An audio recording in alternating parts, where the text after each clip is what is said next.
आणि आता ठाण्यातून मोठी बातमी। ठाणे पालिका क्षेत्रातल्या शाळांना उद्या सुट्टी जाहीर करण्यात आलेली आहे। संध्याकाळी परिस्थिती बघून उर्वरित शाळांसंदर्भातला निर्णय होईल।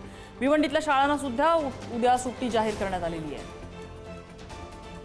निकेश शार्दूल आमचे प्रतिनिधी आपल्याला अपडेट देत आहेत। निकेश, नक्कीच आज मध्यरात्रीपासून जर सतत पडणारा पाऊस पाहिला तर ठाण्यातल्या सखोल भागामध्ये ठिकठिकाणी पाणी साचलेलं पाहायला मिळालं आणि पावसाचाच जोरदारचा अंदाज घेऊन जे ठाणे महानगरपालिका प्रशासनाने आज दुपारच्या ज्या काही शाळा भरवण्यात आलेल्या होत्या त्या शाळा ज्या आहेत ते सोडण्यात आलेल्या, पण मात्र विद्यार्थ्यांना जे आहे ते घरपर्यंत पोहोचण्यासाठी मोठी तारेवरची कसरत करताना आपल्याला पाहायला मिळालं। कारण अनेक ठिकाणी पाणी जे आहे ते पावसाचं साचलेलं होतं, त्यामुळे महानगरपालिकेने आता एक आदेश काढलेले।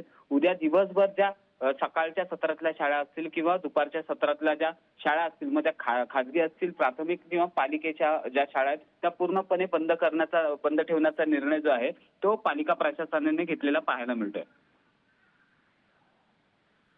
निकेश, धन्यवाद या सगळ्या माहितीबद्दल। आणि ठाण्यामध्ये सध्या शाळांना उद्या सुट्टी जाहीर करण्यात आलेली आहे। कळवा भागामधली आज दुपारची परिस्थिती प्रशासनाने पाहिल्यानंतर उद्या शाळांना सुट्टीचा निर्णय जाहीर करण्यात आला आहे। भिवंडीतल्या शाळांना सुद्धा उद्या सुट्टी असणार आहे।